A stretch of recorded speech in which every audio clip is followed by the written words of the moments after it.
The bride's veil shimmered like spun moonlight as she whispered her vows, and Stacy Williams felt something inside her chest crack open. She'd planned this wedding down to the second, the exact moment when golden hour light would stream through the garden arbor, the precise angle of the rose arrangements, the timing of the violin crescendo. 200 guests dabbed at their eyes. The groom looked at his bride like she'd hung every star in the sky. And Stacy stood at the edge of it all, the invisible architect of other people's forever, twisting her own wedding ring around her finger. The metal felt cold, dead weight on her hand. Her phone buzzed in her pocket. She already knew. Mr. Park sends his regrets. Emergency optimization meeting with Tokyo office. We'll be home late. Stacy typed back a thumbs up emoji, her smile automatic even though no one was watching. Third dinner this week? Or was it fourth? She'd stopped counting somewhere around month 6 of their slow-motion dissolution. The couple kissed. The crowd erupted. Stacy slipped away to double-check the catering timeline, because at least someone's love story should go according to plan. 2 hours later, she pulled into the circular driveway of the house that had never quite become home. "Welcome home, Stacy," the house announced in its pleasant, neutered voice as she pushed through the front door. Jin-woo is currently in virtual conference. Estimated completion, 3 hours. Of course he was. Stacy dropped her heels by the door, imported Italian marble that cost more than most people's cars, and padded in stockinged feet to the kitchen. The dining table sat perfectly set for two, like it did every night.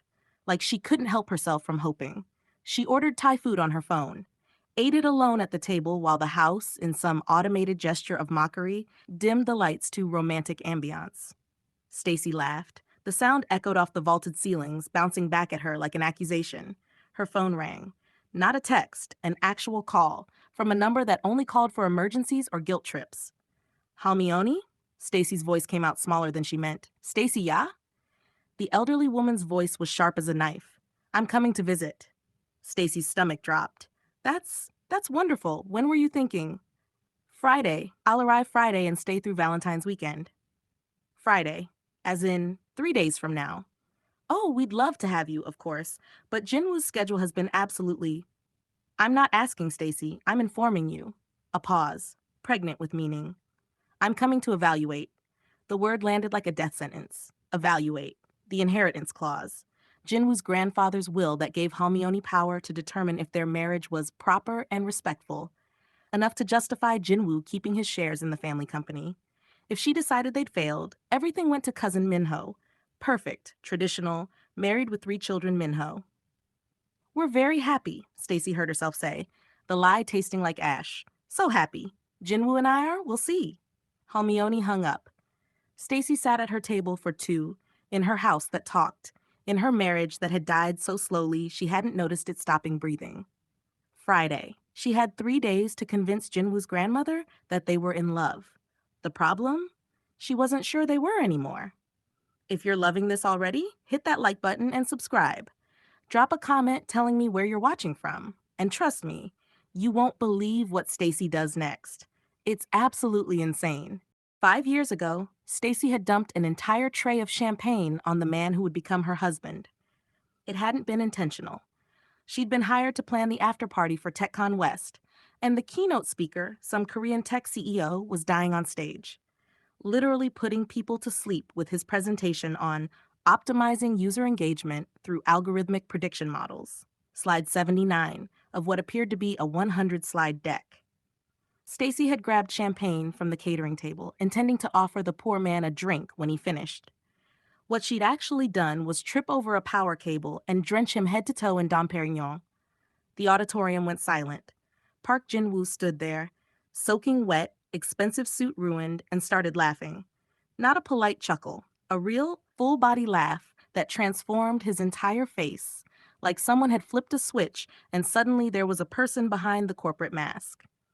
"I think," he'd said into the microphone, champagne dripping off his nose, "this presentation desperately needed that." The audience had roared.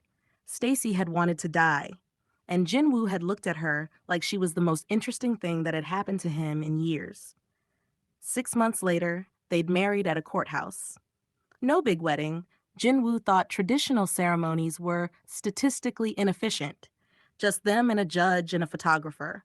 Stacy had worn the same white dress she'd been wearing the day they met, still with champagne stains she'd never quite gotten out. Jin-woo had worn the same suit, which he'd had framed instead of cleaned, because it represents the variable that changed everything. The wedding photo sat on Stacy's nightstand, them laughing, her dress stained, his tie crooked, both of them looking at each other like they just discovered fire. That man felt like someone she'd made up. Jin-woo? Stacy set her coffee cup down hard enough to make him look up. Almost. His eyes stayed locked on his tablet. They sat at opposite ends of the kitchen island, white Carrara marble imported from Italy so big you could land a plane on it. He scrolled through reports. She watched him not see her. Your grandmother is coming. Friday, she's staying through Valentine's Day. That's nice. Automatic. Meaningless. She said she's coming to evaluate our marriage. His scrolling paused for exactly 2 seconds, then continued. Halmione does that periodically. She likes to check in. It's fine. Is it? The words came out sharper than she meant. Jin-woo, when's the last time we actually talked? Had a conversation? When's the last time you looked at me? I'm looking at you now. But he wasn't. Not really. His eyes were on her face, but his mind was somewhere else. Tokyo, probably, or the merger talks, or the quarterly projections. Never mind. She grabbed her purse. I have a consultation at 9. She left him there, surrounded by smart appliances and financial reports and the ghost of who he used to be. In his corner office downtown, Jin-woo sat staring at the photo on his desk, their wedding, her laughing at something he'd said, him looking at her like she was the only solid thing in a spinning world, his arm around her waist, her hand on his chest, both of them champagne-stained and perfectly happy. When had he stopped holding her like that? His father had been this way. Brilliant businessman, absent husband. His mother had died alone in a house full of servants, and Jin-woo had stood at her funeral thinking I'll never become him. Yet here he was. And the gap between him and Stacy had grown so wide he couldn't see across it anymore. Sir? Minso appeared in his doorway, tablet in hand, perfectly efficient as always. The board meeting in 15 minutes. Minso, he looked up at her. Do you think I'm a good husband? She froze. He watched loyalty war with honesty on her face. I think, she said carefully, that Mrs. Park leaves you notes you don't read, books, restaurants you cancel, buys you gifts you don't notice. She tries, sir. Each word was a punch to the gut. Does she seem happy to you? Minso's expression was answer enough. After she left, Jin-woo pulled up Stacy's contact on his phone. His thumb hovered over the call button. He didn't know what to say. Didn't know how to bridge 5 years of distance with a phone call. So he put the phone down and went to his meeting. That night, they passed each other in the hallway. Ships in the dark. Stacy was heading to bed. Jin-woo was heading to his office for another 3 hours of work. They both paused. She wanted to say, I'm disappearing and you don't even notice. He wanted to say, I don't know how to reach you anymore and it's killing me. Good night, she said. Sleep well, he replied. 6 feet between them. Might as well have been 6 miles. They kept walking. Wednesday night, Stacy found Jin-woo exactly where she expected, in his home office, bathed in the blue glow of 3 monitors, spreadsheets reflecting in his glasses. We need to talk. She didn't wait for an invitation, closing the door behind her with enough force to make him look up. I'm in the middle of, your grandmother is coming Friday. She's staying through Valentine's weekend to evaluate our marriage, because of the inheritance clause. That got his attention. He swiveled in his chair, finally, looking directly at her. The clause is just Halmione being traditional. She won't actually... Won't she? Stacy's voice cracked. Jin-woo, look at us. When's the last time we acted like a married couple? When's the last time you touched me? Held my hand? Hell, when's the last time we were in the same room for more than 5 minutes without you checking your phone? Something flickered across his face. Pain, maybe. Recognition. I've been busy with the merger. You're always busy. The words came out harder than she meant. You're busy when I try to have dinner with you. Busy when I plan date nights you cancel. Busy when I leave you notes you don't read. You're busy with everything except us. Jin-woo was quiet for a long moment. She watched him process, calculate, analyze, treating her pain like a problem that needed solving instead of feeling that needed acknowledging. Okay, he said finally. So we need to convince Halmione we're in love. We can do that. We just need to pretend for the weekend. Act affectionate. I'll have Minseo schedule romantic gestures. How many per day would be sufficient? 3? 4? Should they be distributed evenly or concentrated during? The hope that had fluttered in Stacy's chest died instantly. Are you serious right now? She stared at him like he'd grown a second head. You want to schedule romance? Put us on your calendar between conference calls and optimization meetings. I'm trying to solve the problem. I'm not a problem, Jin-woo. Her voice rose. Our marriage isn't a quarterly review. You can't optimize love. You can't schedule intimacy. You can't treat me like another item on your to-do list. He stood, and she saw confusion war with frustration on his face. I'm trying to fix this. You said we need to convince Halmione, so I'm creating a strategic plan to... You can't schedule love. The words exploded from her, 5 years of loneliness detonating. You've optimized everything in your life. Your company, your portfolio, your routines, this ridiculous house that has more personality than you do. But you can't optimize US. We're not algorithms. I'm not a variable in your equation. That's not fair. His voice went cold, clinical. I provide for you. You have everything you could want. Everything except you. Tears burned her eyes. I don't want your money or your mansion or your perfectly scheduled life. I want my husband back.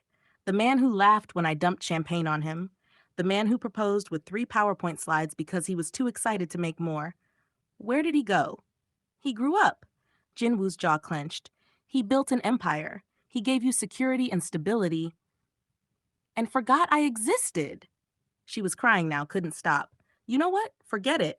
Forget pretending. Maybe I should just hire someone to make you jealous instead. Maybe then you'll remember you have a wife. That's ridiculous. His voice turned arctic. Jealousy is illogical. It's a base emotion that serves no productive purpose. I could calculate the probability of jealousy-based interventions succeeding in relationship restoration and the statistical likelihood of... Stacy didn't hear the rest. She was already grabbing her keys, her purse, running from the sound of him turning their marriage into a data set. The front door slammed so hard the walls shook. Seismic activity detected, the smart house announced with alarm. Running structural diagnostics, possible earthquake. Alert, no seismic data matches. Possible cause, door slam force exceeding. House shut down, Jin-woo said quietly. Silence crashed down. Stacy sat in her car in the driveway, hands shaking on the steering wheel, tears streaming down her face. Through the window, she could see Jin-woo standing in the foyer, perfectly still, perfectly alone in his perfect house. Her phone was in her hand before she'd made a conscious decision. Google. Hire fake boyfriend. The search results felt surreal. Professional +1s for events, actors for social occasions, make your ex jealous.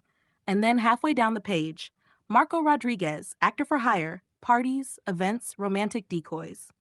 Making memories and making statements since 2019. She clicked. His profile showed a handsome Latino man with curly hair and an easy smile. 5-star reviews. Reasonable rates. A tagline that read, "Your ex will definitely notice." This was insane. This was absolutely, completely insane. Her thumb hovered over the Book Now button. Inside the house, Jin-woo was probably already back at his desk, calculating the statistical probability of their marriage surviving. Treating her heartbreak like a spreadsheet problem. She hit the button, filled out the form through tears. Date, this Friday through Sunday. Event, fake boyfriend for Valentine's weekend. Special requests, make it convincing. The confirmation email arrived instantly. Booking confirmed. Marco will contact you within 24 hours to coordinate details. Stacy put her head on the steering wheel and cried harder. What had she just done? Hash it inside. Jin-woo stood in the empty foyer long after her taillights disappeared. The house asked if he wanted the evening lighting protocol activated. He ignored it. His phone felt heavy as he pulled up their wedding photo. Them, champagne-stained and laughing. Her looking at him like he'd hung the moon. Him holding her like she was the only real thing in his carefully constructed world. What happened to us? He whispered to the empty room. But he knew. He'd happened. He'd turned into his father, his grandfather, every park man who'd built empires and lost their families. He'd thought providing was loving. He'd thought success could substitute for presence. He'd been catastrophically wrong. Sir? Minseo's voice came from the office doorway. She must have heard everything. The mansion's walls were thick but not soundproof when voices reached that volume. I'm fine, Minseo. With respect, sir, you're not. She stepped closer, and he saw something he'd never seen before, anger. You just reduced your marriage to a scheduling problem. You treated Mrs. Park like a quarterly review. I was trying to solve. You can't solve this with logic.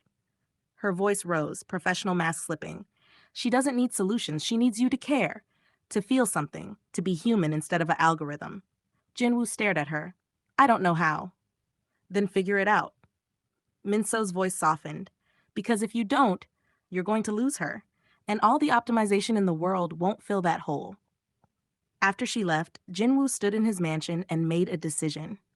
He couldn't give Stacy poetry, couldn't do spontaneous romance, didn't know how to express emotions that didn't fit in formulas. But he could compete. He could make grand gestures. He could show her, somehow, that he was fighting. He scrolled through his contacts, found the number he needed. Yes, I need to hire someone. An actress for this weekend. Someone impressive. Someone who will make my wife. He paused. What? Jealous? Realized he was trying. Someone who will make her look twice, he finished. He hung up and stared at their wedding photo. This was going to be a disaster. Friday arrived with the inevitability of a train wreck. Stacy checked her phone for the 100th time. Marco was due at 1 p.m. Halmioni's flight landed at 7. 6 hours to get their story straight, make him look legitimate, and somehow convince Jin-woo's terrifyingly perceptive grandmother that a struggling actor was a genuine romantic threat. She was going to be sick. The doorbell rang at 12:30. Visitor at front door, the house announced helpfully. Identity, unknown. Costume detected, analyzing. Classification, theatrical prints. Era, undefined. Threat level, low. Stacy ran to the door and nearly screamed. Marco Rodriguez stood on her doorstep in full prince regalia, puffy velvet sleeves, a cape, a plastic crown with fake jewels, and white tights that left absolutely nothing to the imagination. Surprise! He struck a pose, one hand on his hip. You said make an impression. Why are you? Stacy grabbed his arm and yanked him inside. Why are you dressed like you're about to perform at a 6-year-old's birthday party? Because I am, later, at 3. Marco gestured at himself. This is my only nice outfit. Do you know how expensive formal wear is? I'm an actor, not a hedge fund manager. Oh my God. Stacy pressed her hands to her face. Oh my God. Okay. We have, she checked her watch, 30 minutes to make you look like a normal human being. Come on. She dragged him upstairs to the master bedroom, started rifling through Jin-woo's closet with increasing desperation. These might fit. He's taller, but we can make it work. Here. She threw a designer button down at Marco's face. Should I keep the cape? I feel like the cape really sells it. No cape. Right. No cape. Got it. Marco started struggling out of the prince costume while Stacy tried not to have a complete breakdown. This was her plan. Her brilliant plan. Hire a fake boyfriend to make her billionaire tech CEO husband jealous. What was she? 17. So, Marco said, hopping on one foot while wrestling with Jin-woo's pants. What's our story? How did we meet? How long have we been? Oh no. Oh no what? These pants are way too big. He held them up. The waist gaped comically. Your husband must have thighs like tree trunks. He works out. The words came out automatically, and she hated the note of pride in her voice. Just belt. Find a belt. Now, our story. The sound of the front door opening downstairs. Jin-woo's voice. Stacy, I came home early to help prepare for Halmioni. His footsteps on the stairs. Stacy and Marco froze, staring at each other in horror. Marco was shirtless, wearing Jin-woo's too big pants held up with one hand. The plastic crown was somehow still on his head. Jin-woo appeared in the bedroom doorway. Time stopped. His eyes went from Stacy to Marco to the prince costume puddled on the floor to Marco's bare chest to the crown to Stacy again. The silence was absolutely deafening. Then Marco, bless his theatrical heart, extended his free hand with a charming smile. Hi, you must be Jin-woo. I'm Marco. I'm Marco. Stacy's admirer. Jin-woo stared at the offered hand like it was a snake. Intruder alert, the smart house announced with alarm. Unauthorized male detected in master bedroom. Initiating security proto. House, shut up! Stacy yelled. Acknowledged. Security protocol suspended. Logging incident for review. Jinwoo's face cycled through expressions too fast to track. Shock, confusion, hurt. Then something cold and blank slammed down like a wall. When he spoke, his voice was flat. You actually hired someone. Jinwoo, I can explain. Visitor at front door, the house interrupted. Identity Park Soo-min, age 73, relationship grandmother-in-law. Flight status, early arrival. Note, grandmother is never late and never early unless testing someone. They all froze. She changed her flight, Stacy whispered. She wasn't supposed to land until... She always changes it, Jinwoo said, voice still terrifyingly flat. It's a power move. She wants to catch people unprepared. Marco's borrowed pants chose that exact moment to betray him. The waistband, stretched beyond capacity, gave up. The seam split down the back with a sound like ripping fabric, because that's exactly what it was. Marco grabbed desperately at the pants. I am so sorry about. Front door opening, the house announced. Halmione has entered the premises. Downstairs, Halmione's voice rang out in Korean. Jinwoo ya? Stacy ya? Where is everyone hiding? I'll go, Jinwoo said. He looked at Stacy one more time, and she saw something crack behind his carefully blank expression. Then he turned and left. Marco pulled the destroyed pants closed. So, that could have gone better? Dinner was a masterclass in social torture. Halmione sat at the head of the table like a queen, sharp eyes missing nothing. She'd raised one elegant eyebrow when Marco was introduced, now wearing different pants that actually fit, but said nothing. Just watched and smiled. A small, knowing smile that made Stacy want to crawl under the table. Jinwoo sat rigid as a statue, barely touching his food, barely speaking. Marco kept trying to be charming and accidentally knocking things over. A water glass, the salt shaker, nearly a candelabra.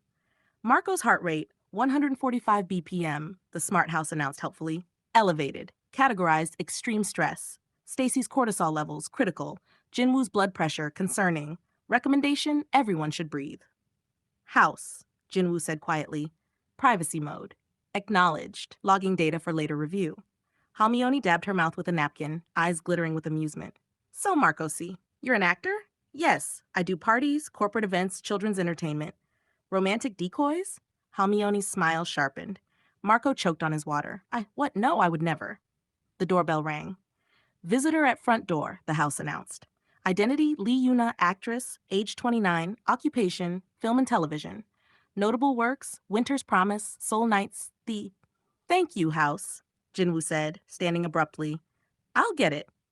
He returned moments later with a woman who made Stacy's stomach drop to her feet. Tall, elegant, impossibly beautiful in that effortless way that came from good genes and better stylists. She moved like she was constantly being photographed, which, given her career, she probably was. Everyone, Jinwoo's voice was carefully neutral. This is Yuna. She's here to interview me for a documentary on successful marriages. The fork slipped from Stacy's fingers and clattered against her plate.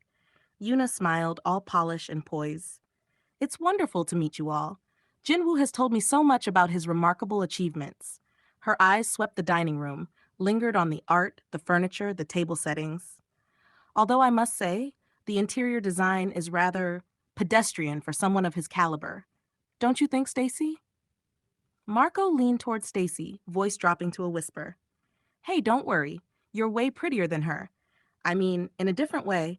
Like, she's pretty in a magazine way, but you're pretty in a real way. Not that she's not real. She's very real, but you're more... Wait, that came out wrong. Marco, Stacy said through clenched teeth, watching Jinwoo pull out a chair for Yuna. Please, stop talking. Right? Stopping. Got it. Halmione watched the entire exchange with that same small smile, like she was watching her favorite drama unfold. The rest of dinner passed in excruciating slow motion. Yuna asked Jinwoo questions about his business philosophy. He answered in detail, more animated than Stacy had seen him in months. Marco tried to be attentive and knocked over his wine. Twice. When it finally, mercifully ended, everyone scattered to separate corners of the mansion. Stacy lay alone in the guest bedroom, staring at the ceiling, listening to Jinwoo's footsteps pass her door without stopping. In her room, Halmione pulled out her phone and texted Minseo. Day 1 complete. They're both miserable. Perfect. Minseo's response came immediately. Should I intervene? Halmione smiled in the dark. Not yet. Let them suffer a little more. Suffering builds character. Saturday morning, Valentine's Day, arrived with the kind of sunshine that felt like mockery. Stacy hadn't slept. She'd spent the night listening to the mansion settle, to Jin-woo's footsteps pacing in his office at 3 a.m., to the sound of her own heart breaking in slow motion. At 7:30, her phone buzzed. Got a brilliant plan. Super romantic. Trust me. Marco. She should have known better. At 8 a.m. sharp, the opening saxophone notes of Careless Whisper blasted from somewhere outside, distorted through what sounded like speakers from 1987. Stacy ran to her window. Nothing. The music continued, wailing and desperate. A different window opened. Not Stacy's window. Halmioni's window. The elderly woman appeared in silk pajamas, hair still in rollers, and looked down at Marco standing in the garden with a massive boombox hoisted above his head like John Cusack in Say Anything. Halmione unleashed a torrent of Korean that needed no translation. The first designer shoe flew like a missile.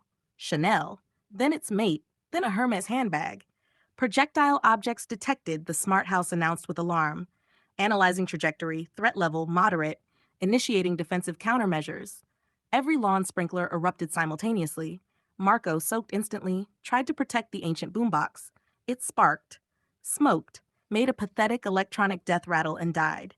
He stood there, dripping, defeated, as Halmione slammed her window shut with enough force to rattle the frame. From his office window, Jin-woo watched the whole disaster unfold. Something shifted in his chest. Not jealousy. He'd been braced for jealousy all night, had run probability models on how to respond to it.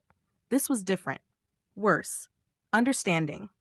Stacy had hired the world's most incompetent fake boyfriend. A man who wore prince costumes and didn't know which window was hers. A man who was so obviously, painfully out of his depth that he'd just been assaulted by a 73-year-old woman with designer footwear. She hadn't hired someone to replace him. She'd hired someone to make him feel something. Anything. To prove he still could. To force him to see her. Which meant, God help him, she still cared, still hoped, still believed there was something worth fighting for. The realization hit him like a physical blow, stealing his breath. Breakfast was World War III served on bone china. Yuna sat across from Stacy, immaculate in designer loungewear that probably cost more than Stacy's first car. She lifted her coffee cup with 2 fingers like it might contain poison. Is this instant coffee? Her voice dripped with horror. It's coffee, Stacy said flatly. How quaint. Yuna set it down without drinking. Her eyes swept over Stacy's casual Saturday clothes, yoga pants, and an old college sweatshirt. And you're a wedding planner? Interesting. I would have guessed something less creative. Jinwoo's fork stopped halfway to his mouth. Stacy's career is remarkable. Everyone looked at him. She creates magic from chaos, he continued, voice gaining strength. She once planned an entire wedding in 48 hours when the original planner got food poisoning. Every detail perfect, every moment exactly right. She has this gift for seeing what people really want, even when they don't know themselves. The table went silent. Yuna's perfectly sculpted eyebrows rose.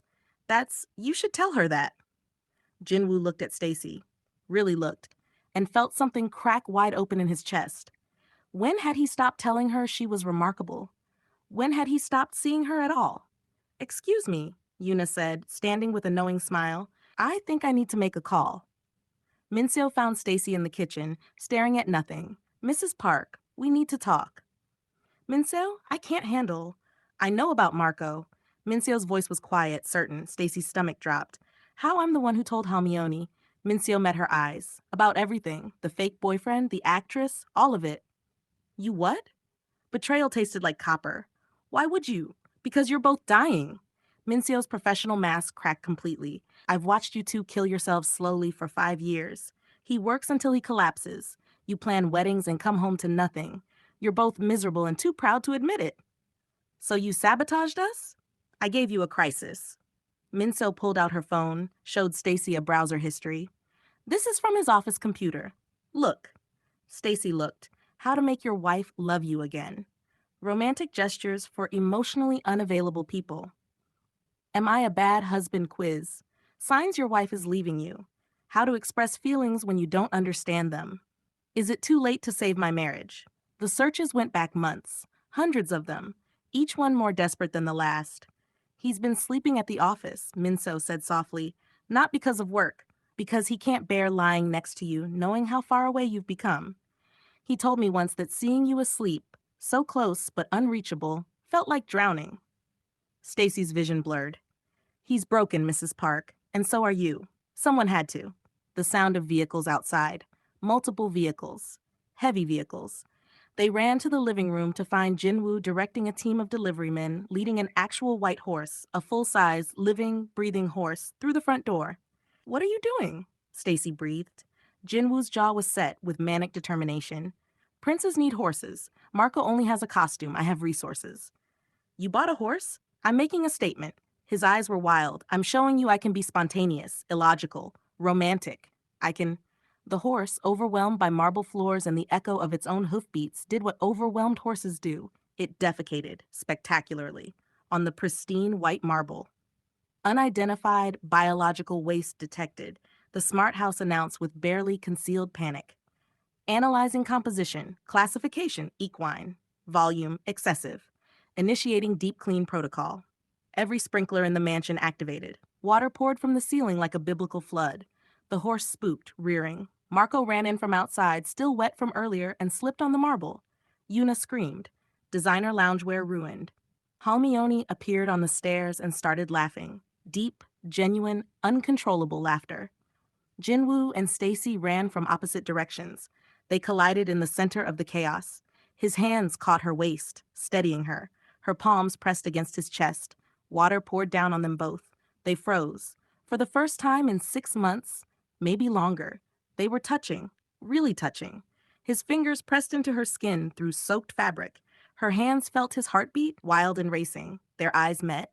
In that moment, with water raining down and a horse eating Halmione's Birkin bag and Marco yelling about his ruined prince costume again, they saw each other. Stacy, Jin-woo whispered. His voice cracked on her name, raw and desperate. She opened her mouth to respond. The horse knocked over a vase. Crystal shattered. The moment broke, but something had shifted. Some wall had developed cracks. Upstairs, Halmione stood drenched, still laughing like she hadn't laughed in 50 years, and thought, finally. Finally something real. Everyone. Living room. Now. Halmione's voice cut through the chaos like a blade. The sprinklers had finally stopped. The horse had been coaxed back outside. They stood in the ruins of the living room, soaking wet, exhausted, emotions scraped raw, and faced judgment. Yuna stepped forward first, mascara running, designer clothes destroyed. I can't do this anymore. She looked at Jin-woo with something like pity. I've been here less than 24 hours, and you've mentioned your wife 47 times. You talk about her like she hung the moon and placed every star, but you haven't said one word to her. Yuna, you're an idiot. She grabbed her ruined purse. You have everything, money, success, a woman who clearly still loves you despite your absolute best efforts to drive her away, and you see nothing. She pulled out her phone, typed furiously, hit post. There, Instagram. Some men have everything but see nothing. Maybe you'll pay attention when it trends. The door slammed behind her. Halmione descended the stairs slowly, water still dripping from her destroyed silk pajamas. When she reached the bottom, her face was stone. I've seen enough. The words fell like an executioner's axe. This marriage is a disgrace. Stacy felt her knees go weak. Jin-woo, you will return to Seoul with me tomorrow. The inheritance goes to Minho. This farce is over. Halmione, please. Jin-woo stepped forward. Please what? Her voice was ice. You've proven nothing. You hire actresses to pretend interest. Stacy hires fake boyfriends to manufacture jealousy. You bring horses into living rooms. Where's the real marriage? Where's the truth? The respect? The actual love? Stacy felt something inside her shatter completely. You're right. Her voice came out small, honest. There is no real marriage anymore. We're just ghosts, walking past each other, existing in the same space but never actually touching, living separate lives under one roof. Jin-woo turned to stare at her, and she saw her pain mirrored in his eyes. I hired Marco because I was desperate, she continued, tears streaming. I wanted Jin-woo to see me, even if it meant making him jealous, even if it meant pretending someone else wanted me. Because the truth is, her voice cracked, I don't think he cares enough to be jealous. You think I don't care? Jin-woo's voice was raw, stripped bare. You haven't touched me in 6 months. The words exploded from her. You don't ask about my day. You don't look at me. You don't know that I cry myself to sleep most nights. You don't. Because I don't deserve you. His voice shattered. I turned into a machine. I turned into my father, my grandfather, every park man who chose empire over family. I don't know how to bridge this gap. I don't know how to be human anymore. I don't know how to love you the way you deserve. Silence crashed down like a physical weight. From somewhere in the house, muffled through walls and water damage. Hello? Is anyone going to let me out? Seriously, I'm going to have a medical emergency. Marco, still locked in whatever closet Minso had trapped him in. No one moved. No one laughed. The absurdity couldn't touch the raw pain. Halmione straightened, water dripping from her hair. I'm booking my flight. This was a mistake. I thought. Her voice caught, just slightly. I thought maybe you two had what I never did. But you're just like your grandfather and me, Jin-woo. Beautiful on the surface, dead underneath. She turned toward the stairs. The inheritance clause was real, she said without looking back. But it was never about money. It was about whether you could fight for something that mattered. You both failed. Each step up the stairs echoed like a funeral march. Stacy and Jin-woo stood on opposite sides of the living room. The white horse, outside now, munched contentedly on expensive landscaping. Inside, the distance between them felt like the Grand Canyon. I'm sorry, Jin-woo said quietly, for all of it, for becoming someone you couldn't love. I never stopped loving you. Stacy's whisper cracked. That's what made it hurt so much. They stood there, 6 feet and 5 years apart, and neither knew how to cross either distance. From the closet, guys, this is getting really serious. I'm not joking. Minshio found Marco through the sound of increasingly desperate banging. I'm so sorry, she said, opening the closet door. I thought you were corporate espionage. Marco stumbled out, hair wild, clothes disheveled, crown somehow still askew on his head. He took one look at the water-damaged mansion. The soaked floors, the distant sound of a horse whinnying outside, Stacy and Jin-woo standing like statues on opposite sides of the living room, and threw up his hands. Okay, I'm done. I quit. I'm a terrible fake boyfriend, and you two are clearly in love, so I'm just going to... We're not in love. Stacy's voice was hollow, dead. Look at us. Marco stared at her like she'd sprouted a second head. Are you kidding right now? Lady, he bought you a horse. An actual, living, breathing, pooping horse. Do you know what I did for my last girlfriend? I gave her a gas station rose with the price sticker still on it. Thought I was Shakespeare. Jinwoo's voice came quiet from across the room. The horse was stupid. It was the most stupid. Marco agreed enthusiastically. It was monumentally, catastrophically, hilariously stupid. But you know what else it was? He looked between them. A guy so desperate to reach his wife that he completely lost his mind. That's not logic. That's not a business decision.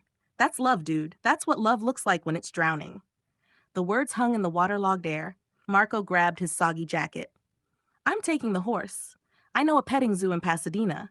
They'll love him. Name him something dumb like Valentine, and kids will feed him carrots, and he'll be happy. He paused at the door. You two should try it. Being happy. You're both clearly miserable apart. The door closed behind him, and the silence rushed back like flood water. Stacy couldn't look at Jin-woo, couldn't bear to see his face and know this was the end. That even horses and fake boyfriends couldn't bridge the ocean between them. I found our wedding photo, Jin-woo said softly. Her head snapped up. What? The one where you're covered in champagne, from the courthouse. His voice was rough, like he'd been swallowing glass. You were wearing that Target dress you refused to change even though I'd spilled Dom Perignon all over it. Jin-woo, I kept it. He took a step toward her, then stopped, uncertain. Afraid. It's on my desk at the office, on my nightstand, on my phone lock screen. You? You kept it? His hands shook as he pulled out his phone, turned it to show her. His wallpaper. Them, champagne-stained and radiant, her hand in his, both looking at each other like the other person was the entire universe compressed into human form. It's everywhere, he whispered, because I never wanted to forget what we were, what I destroyed. Stacy's vision blurred with tears. You asked when I stopped touching you. Jin-woo's voice cracked. The truth? I was afraid. Because if I touched you, really touched you, you'd realize how much power you have over me, how much I need you, how completely you could destroy me, and I couldn't. I couldn't be that vulnerable. So you became invulnerable instead. Understanding crashed over her like a wave. You optimized yourself into someone who couldn't be hurt. I optimized everything because that makes sense. Data makes sense. Algorithms have predictable outcomes. His voice broke. But loving you? That's terrifying. There's no formula, no probability analysis that guarantees success. I could fail. I probably am failing. I don't know how to be good at this. Stacy crossed the room. 6 feet, 5 years, a million unspoken words. She took his hand. His fingers closed around hers like a drowning man grabbing a lifeline, and she felt him shaking. We're both failing, she said softly. But maybe that's okay? Maybe that's what marriage actually is. Not perfect optimization. Just two broken people choosing each other every single day. I don't know how to be good at loving you, he admitted, and the vulnerability in his voice nearly broke her. I don't need good. She squeezed his hand. I just need real. Emotional intimacy detected, the smart house announced with what sounded suspiciously like excitement. Heart rates elevated, oxytocin levels rising, initiating romantic atmosphere protocol, playing romantic playlist. K-pop exploded from the speakers, BTS at maximum volume. Dynamite shook the waterlogged walls. They both jumped, stared at each other, and burst into laughter. Real, helpless, ridiculous laughter that shook them both and released 5 years of tension in gasping breaths. The house has terrible timing, Stacy managed between laughs. The house has terrible taste in romantic music, Jin-woo corrected, pulling her closer despite the chaos, resting his forehead against hers. They stood there, holding each other while the house blasted aggressively upbeat K-pop and water dripped from the ceiling, and somewhere outside a horse was being loaded into a van to live its best life at a petting zoo. It was absurd. Ridiculous. The first honest moment they'd had in longer than either could remember. Upstairs, hidden in the shadows of the landing, Halmione watched them. A smile played at her lips, small, knowing, deeply satisfied. She pulled out her phone. Flight cancellation confirmed. Seoul departure February 16th. She texted Minso, cancel everything. I'm staying. Minseo's response was immediate. They're holding hands. Halmione's smile widened. About time. Order more towels, and possibly a backup plan. These two aren't out of the woods yet, but for the first time in 5 years, she had hope. She watched her grandson hold his wife like she was precious, like he'd forgotten how and was desperately trying to remember. Downstairs, Jin-woo whispered against Stacy's hair, I'm sorry, for all of it, for forgetting how to love you. I'm sorry too, she whispered back, for giving up. Don't give up yet. His arms tightened around her. Please. I know I don't deserve another chance, but... She pulled back just enough to look at him, really look at him. Saw the fear and hope and desperate love in his eyes. One more chance, she said. But Jin-woo, no more schedules, no more optimization, just us, raw and messy and real. Raw and messy and real, he repeated like a prayer. I can do that, I think. Maybe with help. The K-pop finally switched to something slower, more appropriate. The house is learning, Stacy said. We're all learning, Jin-woo replied. And for the first time in 5 years, they danced in their waterlogged living room, holding each other like they'd never let go again. Everyone will dress formally for dinner. 7 o'clock. No exceptions. Halmione's voice over the intercom was absolute. Stacy and Jin-woo exchanged glances, still holding hands from the living room, neither quite ready to let go. Is she still angry? Stacy whispered. With Halmione, it's impossible to tell. At 7, they descended the stairs together. Jin-woo in a Stacy in a dress she'd bought for an anniversary dinner that had never happened. His hand rested at the small of her back, tentative but deliberate. The dining room had been transformed. Candles everywhere, rose petals scattered across the table. Their wedding photo, the champagne-stained one, blown up and framed, positioned at the head of the table like a shrine. And Halmione, dressed in an elegant hanbok, sitting like a queen with Minseo beside her. Both women wore matching expressions of insufferable smugness. Sit, Halmione commanded. They sat, hands finding each other under the table. Halmione folded her hands, surveying them like a general reviewing troops. I knew about Marco from the beginning. Minseo told me everything. Stacy's head whipped toward Minseo, who didn't look remotely apologetic. You needed an intervention, Minseo said simply. Wait. Jin-woo's analytical mind was already working. If you knew, then this whole weekend was a test, Halmione confirmed. Then, in perfect, unaccented English, "You really think I don't understand English? I've lived in America for 30 years visiting you. I just let everyone assume because people say more interesting things when they think you can't understand." Stacy's jaw dropped. Jin-woo looked like he'd been slapped. "But you always spoke Korean, always insisted on translation." "Because watching you scramble to translate was entertaining," Halmione said with a slight smile. "And because you both needed to work harder at communication." Clearly, Jinwoo's mind was reeling. The inheritance clause, also fabricated.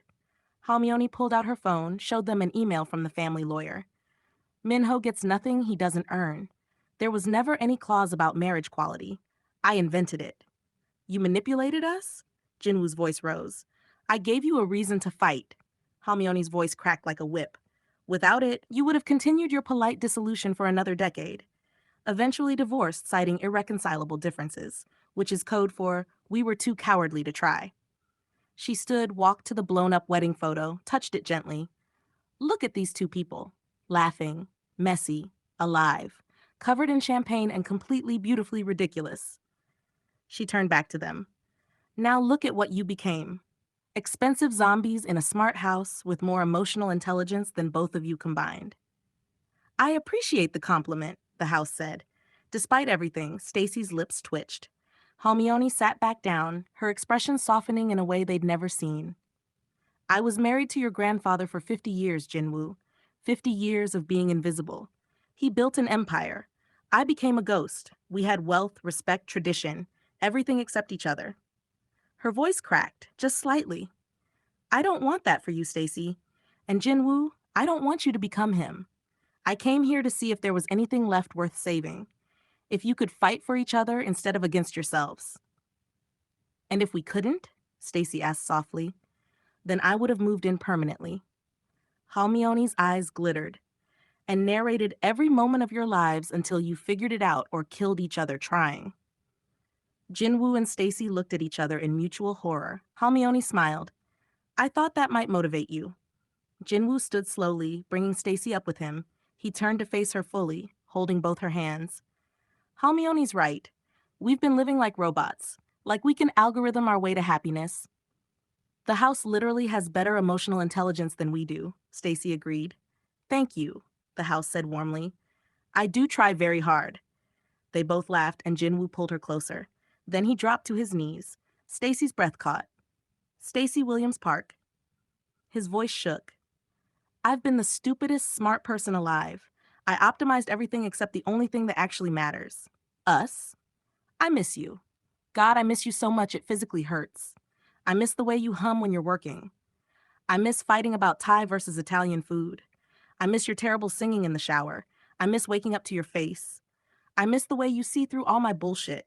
I miss everything about being actually married to you instead of just legally married to you." Tears streamed down Stacy's face. "I should have fought harder," she managed. "I gave up. I'm sorry." "Fight now," he said urgently. "Fight with me. Fight for us. Please. I know I don't deserve it, but I'm begging you." She pulled him up and kissed him. Desperate, messy, 5 years of loneliness and longing pouring into it. His hands tangled in her hair, her arms wrapped around his neck. They kissed like they were drowning, and each other was air. Halmione dabbed her eyes with a silk handkerchief. Minso wiped her glasses, sniffling. The smart house played something soft and actually romantic for once. When they finally broke apart, breathless and flushed, Jinwoo whispered, "I love you. I never stopped. I just forgot how to show it." "I love you too," Stacy whispered back, "even when I hated you. Especially then." They kissed again, softer this time, like a promise being remade. Halmione raised her wine glass. "To second chances, and to being brave enough to be messy." "To being messy," they echoed. The smart house dimmed the lights to perfect ambiance. For once, absolutely everyone's timing was perfect. 1 month later, Stacy stood in front of her bathroom mirror, adjusting her veil for the third time. "Stop fussing," Minseo said, swatting her hand away. "You look perfect." "I'm nervous." Stacy laughed at herself. "I'm nervous to marry the man I've already been married to for 5 years." "Well, you're doing it right this time." Minseo smoothed the shoulders of Stacy's dress, not expensive, just beautiful. "No schedules, no optimization, just love." A knock. Halmione entered in a modernized hanbok, eyes already misty. Ready? Stacy nodded, not trusting her voice. The garden had been transformed, not by corporate planners, but by friends and love and chaos. 50 people. Flowers everywhere. And at the altar, wearing a suit that actually fit, stood Marco Rodriguez, grinning like he'd won the lottery. Who gives this woman? He asked with theatrical flair. I do, Halmione said firmly. Then, softer, just for Stacy, you remind me who I could have been. Thank you for showing me it's not too late. Stacy squeezed her hand and walked toward Jin-woo, who looked at her like he was seeing the sun for the first time. His vows came first, voice steady despite the emotion. Stacy, you taught me that the best things in life can't be scheduled, optimized, or predicted. You taught me that love is supposed to be messy, chaotic, and absolutely terrifying. So here's my promise. I'm turning off my phone from 6 p.m. to 9 p.m. every single night. That's our time. Unscheduled, unoptimized. Just us. Stacy's turn. Her voice shook but held. Jin-woo, you taught me that loving someone means really seeing them, even when they're trying to hide. You taught me that fighting for what matters is worth the risk. I promise to never hire another fake boyfriend. The crowd laughed. The real one is more than enough. They exchanged new rings, simple bands engraved with 3 words, messy, chaotic, ours. Marco barely got "You May Kiss" out before Jinwoo was pulling Stacy close, kissing her like the world was ending and beginning simultaneously. Emotional connection detected, the smart house announced from hidden speakers. Initiating, silence, privacy mode engaged. Jinwoo whispered against her lips. I taught it to read the room. At the reception, revelations came fast. Marco announced he was dating someone. We met at another wedding, bonded over being catastrophically bad at romance. It's working somehow. Minseo handed out cards for her new business, Wedding Crisis Management for when love needs intervention. Already 12 clients. But the biggest surprise came from Halmione. I have an announcement. I'm engaged. Shocked silence. His name is Chuck, retired surfer from Florida, makes terrible coffee and worse jokes, and he sees me. Her eyes shone. You kids inspired me. I'm 73. I'm not dead yet. The room erupted. That night, Stacy and Jinwoo collapsed onto their couch, once pristine, now covered in takeout containers and throw blankets and evidence of actual living. His laptop sat closed on the coffee table. Her shoes lay kicked off by the door. On the wall, a calendar and permanent marker. Unscheduled Stacy time, blocked out every single evening from 6 to 9 p.m. They watched a terrible rom-com, the kind Jinwoo used to mock. Now he laughed at the jokes, pulled her closer, kissed her head during the emotional parts. Happiness levels optimal, the smart house announced quietly. Jinwoo smiled against her hair. For once, the data is absolutely right. Stacy tilted her face up for a kiss, and he met her halfway, easy, natural, like they'd been doing this forever, like they'd never stopped. Outside, the garden still glowed with fairy lights from the wedding. Inside, the mansion finally felt like home. Messy, chaotic, theirs, exactly as it should be. They kissed again, deeper this time, and the smart house, having finally learned, stayed perfectly, respectfully silent. Some moments weren't meant to be optimized. Some moments were meant to be lived. The end. Love requires presence, not presence. Vulnerability is strength. Sometimes you need chaos to find clarity. It's never too late to choose each other again. And the best moments in life can't be scheduled. They can only be felt.